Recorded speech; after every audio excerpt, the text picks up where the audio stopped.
Hey guys, Tamika of Custom Wood Burning here with another live sales chew, and it is a chew today. I don't know that I've talked about intangibles,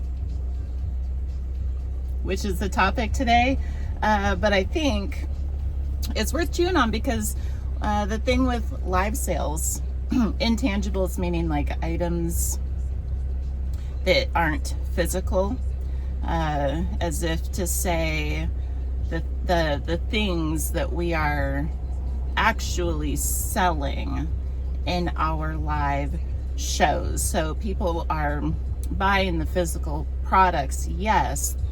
However, there's all kinds of people offering the same exact products, and so the intangibles are the things, those invisible things that people are actually buying into, that helps them decide, I want to buy this exact same product that multiple sellers offer. I want to buy it from this person because they offer blank with it. That's the intangible.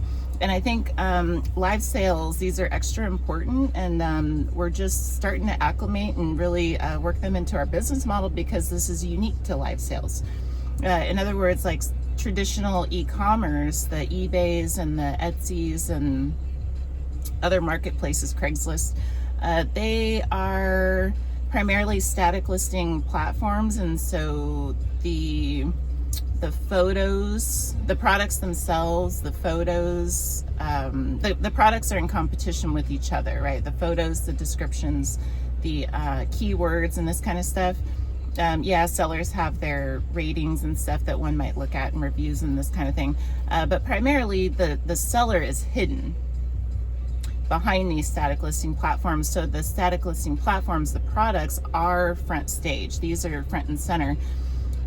Live sales are unique because the seller is front and center. The products come second, my opinion, which makes intangibles extra important because people have to, because we are the filter. People have to go, buyers, audience, potential buyers have to go through us to decide, do they want the product? This is unique with live sales.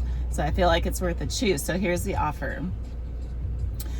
Regarding what people are actually buying into, just 3 examples. There are plenty. Any human-centric factor can apply here. The 3 examples I want to offer, though, just for example's sake, are entertainment, connection, and trust. Entertainment, connection, trust. I believe, with having just been observing in the live sales space for a few years now, I think that these are primarily what people are actually buying into, which is, again, to say, if 2 different sellers are offering the same exact product, same price point, even say same time of day, same category, all the things the same, the determining factor, in my view, that makes buyers choose one seller over the other are factors like entertainment, connection, and trust. Trust is a huge one, especially even with the purchases. Like, we can see plenty of examples where the same item will bid up 10 times in one show than it is, in another show. And it just goes to show that it's not just the product. It's not just the product. It has to do with the person. So we can imagine, some people feel like it's not fair, but it kind of is, because if one seller, if we've purchased from one seller a number of times, we may be willing to pay more for an item that we want from that seller because we've already transacted with them. We know they ship fast. We know they ship safely. Their items are well protected. We know that if there's an issue with the order, they're going to respond professionally.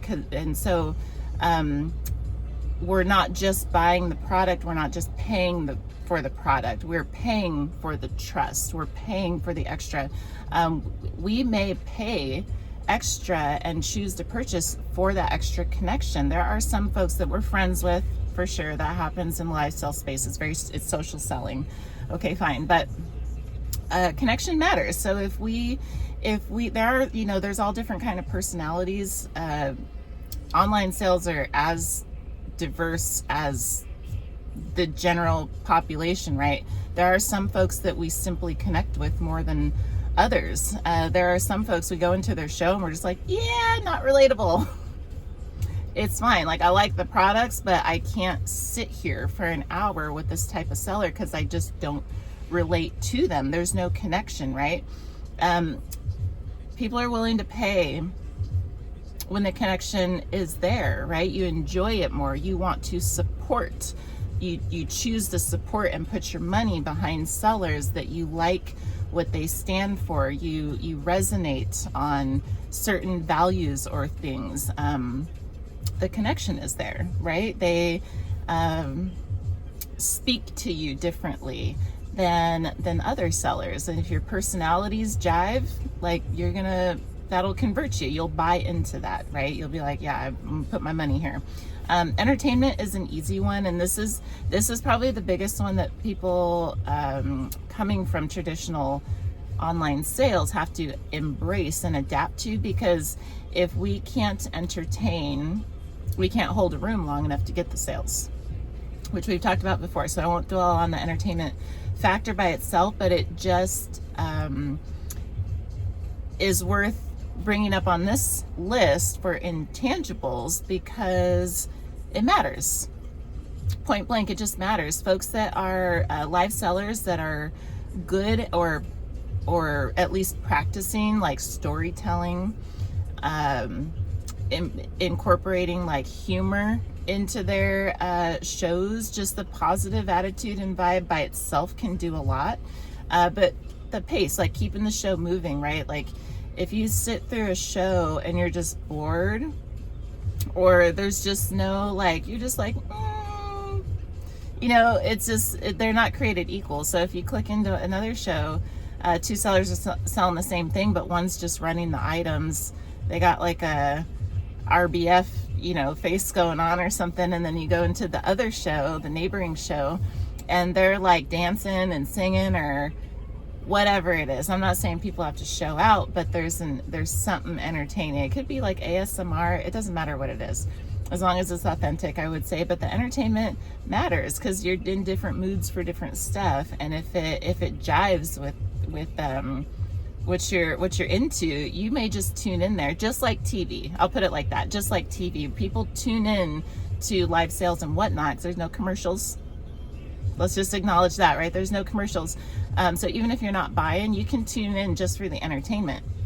If the entertainment's there and you just, the person's always live, you end up going back to that show over and over for the entertainment. And then when it comes time to buy, you're probably going to opt to buy there because you're like, yeah, I just more of this, right? So entertainment, connection, and trust. These are just 3 examples, but they speak to human emotions. That's probably the key with intangibles, is there's an emotion or mental thing attached to it. It is not just about the physical, tangible products. And so that is the chew. And the thing I want to leave us with for this one is just asking ourselves the question, when we are offering the same physical product as other sellers, same price point, same everything, what is it that we are offering in addition to that to drive that decision for folks to